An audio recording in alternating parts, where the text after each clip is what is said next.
आइए question number 12 देखेंगे। Topic का नाम है cash book, DK Goyal class 11 की बुक में से। देखें क्वेश्चन में क्या दे रखा है। Enter the following transactions in the cash book with cash and bank column. Cash book का फॉर्मेट मैंने बोर्ड पर ड्रॉ कर लिया है, आप सब भी अपनी अपनी कॉपी में ड्रॉ कर लीजिए और जैसे जैसे मैं क्वेश्चन को करता चलूंगा आप लोग देखते चलिएगा। जून 1 balance of cash in hand and overdraft at bank. तो सबसे पहले मैंने डेट लिख देनी है 1 जून और लिखा 2 बैलेंस ब्रॉट डाउन। जो कैश इन हैंड है उसका बैलेंस 12,000 कैश वाले कॉलम में लिख दिया और जो बैंक का ओवरड्राफ्ट है वो मैंने बाय बैलेंस ब्रॉट डाउन के नाम से यहां लिख दिया। इसकी वैल्यू है 1500। आइए आगे चलेंगे। Deposit into bank. बैंक में डिपॉजिट करा है कितना 10,000। डेट है 2 जून और बैंक में डिपॉजिट की हमारी कॉन्ट्रा एंट्री हो जाती है। कॉन्ट्रा एंट्री क्या हो जाएगी? Bank account debit to cash. तो 2 कैश करके मैंने 10,000 बैंक में लिख दिए और कॉन्ट्रा एंट्री थे तो सी यहां भी लिख दिया। कॉन्ट्रा का इफेक्ट दोनों साइड आएगा तो मैंने लिखा बाय 2 जून और लिख दिया बाय बैंक और पैसा कैश में लिख दूंगा 10,000। Sold goods for cash 28,000। Sale करी तो पैसा आया होगा। डेट 2 जून ही है। टू सेल टोटल सेल है 28,000 की और आधा प्रोसीड बैंक में डाल दिए तो 14,000 रुपए कैश में लिख दिए और 14,000 रुपए मैंने बैंक में लिख दिए। Purchase goods for 7,000 from Manoj and company on credit. Mall purchase किया है मनोज एंड कंपनी से उधार पे। तो भाई उधार की एंट्री यहां कैश बुक में क्यों रिकॉर्ड करेंगे? Receive a money order from Suresh 5 जून। एक मनी ऑर्डर रिसीव किया है किससे? सुरेश से। जब सुरेश से मनी ऑर्डर रिसीव किया है तो इसे कैश में रिसीव कर लेंगे। अमाउंट है 500। Receive 2800 from Govind.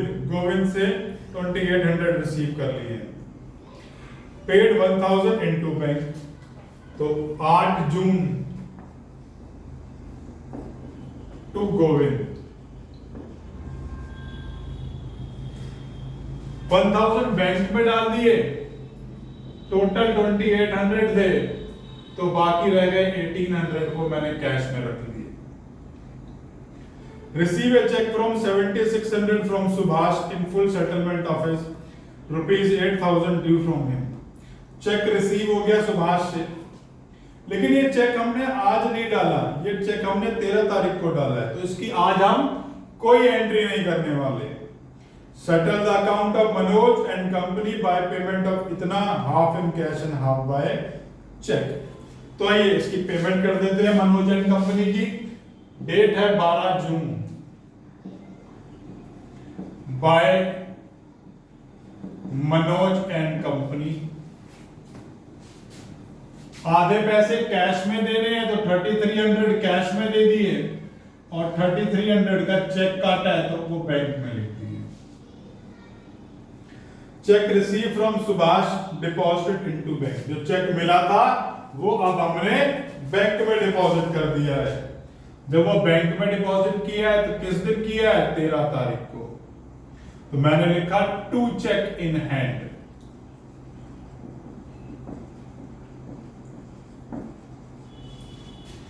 और 7,600 का चेक बैंक में डिपॉजिट कर दिया।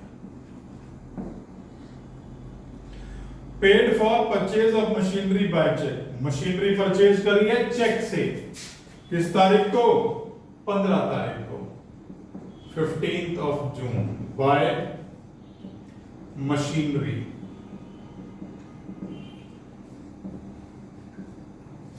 पेमेंट चेक से हुई है 20,000 की, तो बैंक के कॉलम में लिखूंगा। उसके बाद है 16 तारीख को वेजेस दिए हैं उसी मशीनरी को इंस्टॉल करने के लिए, तो 16 तारीख को भी मैं मशीनरी को ही डेबिट करूंगा, क्योंकि जब हम कोई भी खर्चा करते हैं किसी एसेट को इंस्टॉल करने में, तो उस एसेट के नाम से ही डेबिट होता है वो खर्चा। और वेजेस पे किए हैं कैश के अंदर, तो यहां 1,000 मैंने कैश में लिख। Next is check issued for 6,000 in favour of Sachdeva and company for purchase of furniture. 17 तारीख को चेक काट दिया है भाई फर्नीचर परचेज के लिए, तो फर्नीचर अकाउंट के नाम से चेक काटा है, तो 6,000 रुपए का, तो बैंक में लिखूंगा।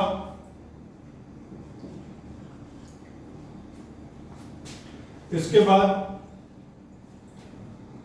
Purchase goods from Kalpana garments for ₹10,500 on credit, तो माल उधार पर लिया, इसकी तो कोई एंट्री नहीं आनी भी है, क्योंकि कल्पना गारमेंट्स से हमने जो है माल उधार पर ले लिया है। Receive a bank draft from for 4800 from Damodar and company in full settlement of 5,000 and send the draft to the bank, वो ड्राफ्ट हमने बैंक में डिपॉजिट कर दिया। डेट है 20 June to Damodar and company.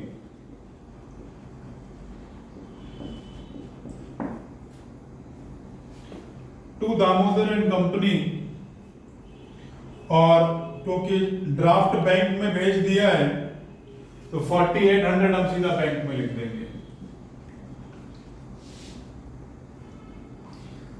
Bank issued a draft of 10,000 in favor of Kalpana Garments on our request. Bank ने draft issue कर दिया है कल्पना गारमेंट्स के लिए, जिस पर उसने 25 रुपए का बैंक चार्जेस भी चार्ज कर लिए है। तो आइए पेमेंट कर देते हैं कल्पना गारमेंट की। 24 जून बाय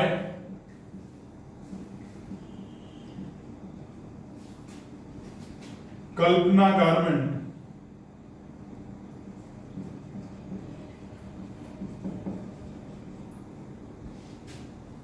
और 10,000 का एक ड्राफ्ट बनवा लिया। इस ड्राफ्ट को बनवाने में हमारे 25 रुपए बैंक चार्जेस भी लग गए। By bank charges account 25 rupees. Withdraw from bank for पेटी कैश, तो 26 तारीख को पेटी कैश के नाम से बैंक से पैसा विड्रॉ कर लिया 100 रुपए, तो पेटी कैश के नाम से 100 रुपए बैंक से विड्रॉ कर लिया। Paid salary by cheque by salary, और अमाउंट कितना है भाई? अमाउंट है 6,000 रुपए। पेमेंट चेक से करी है इसलिए बैंक में शो कर दिया। नेक्स्ट इज 30 जून।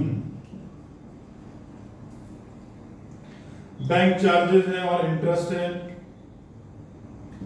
तो बाय बैंक चार्जेस अकाउंट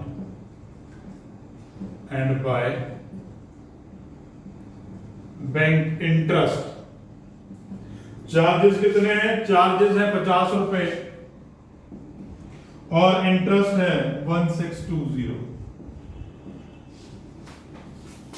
अब उसने बोला सारा का सारा पैसा 4,000 रुपए छोड़ करके, तो जितने पैसे वो छोड़ने के लिए बोल रहा है वो कैश का बैलेंस हो जाएगा, वो है 4,000।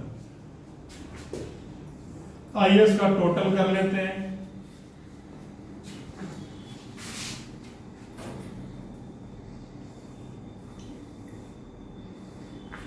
इन सब का टोटल लगाया मैंने, टोटल वैल्यू आ गई मेरी 28,300। क्योंकि कैश का हमेशा डेबिट साइड का टोटल ज्यादा आता है, तो वो मैंने दोनों तरफ लिख लिया 28,300, इनको और इन सबको लेस कर दिया। इन सबको लेस करने के बाद यहां पर एक बैलेंसिंग बच गई, वो पैसा है जो मुझे बैंक में डिपॉजिट कर देना है। और बैंक में जब हम किसी अमाउंट को डिपॉजिट करते हैं तो उसकी कॉन्ट्रा एंट्री बन जाती है। ये बैलेंसिंग निकाल लेते हैं, ये बैलेंसिंग आ जाएगी मेरी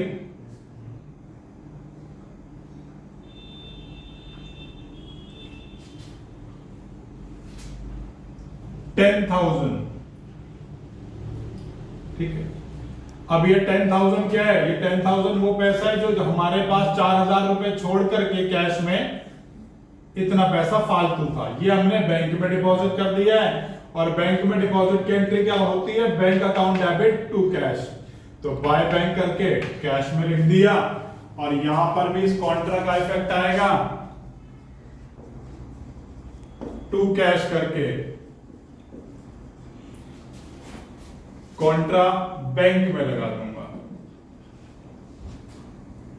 आइए बैंक से अब जो है बैंक का टोटल कर लेते हैं। बैंक का टोटल ये वाला ज्यादा बड़ा आ रहा है, तो इसका टोटल हमने कर लिया 48,595। ये टोटल बड़ा है तो मैंने दोनों तरफ लिख दिया भाई 48,595। अब इस टोटल में से इन सबको लेस करूंगा, यहां एक बैलेंस निकल आएगा 30 जून को टू बैलेंस कैरेट डाउन। और ये क्योंकि नेगेटिव बैलेंस है तो मैं इसके साथ लिख देता हूं ओवरड्राफ्ट। ये अमाउंट मेरा निकल करके आएगा 1195। तो फाइनली इसी तरीके से क्वेश्चन करना है। क्वेश्चन में कोई भी डाउट आ रहा है नीचे कमेंट बॉक्स में कमेंट कर सकते हैं। वीडियो अच्छी लगे तो लाइक बटन जरूर प्रेस कीजिएगा, और अगर इस टॉपिक के ऊपर मेरा वीडियो लेक्चर नहीं देखा है तो प्लीज उसे भी जरूर देखिए, क्योंकि उसको देखने से ये सारे कॉन्सेप्ट आपको और भी अच्छे से समझ में आ जाएंगे।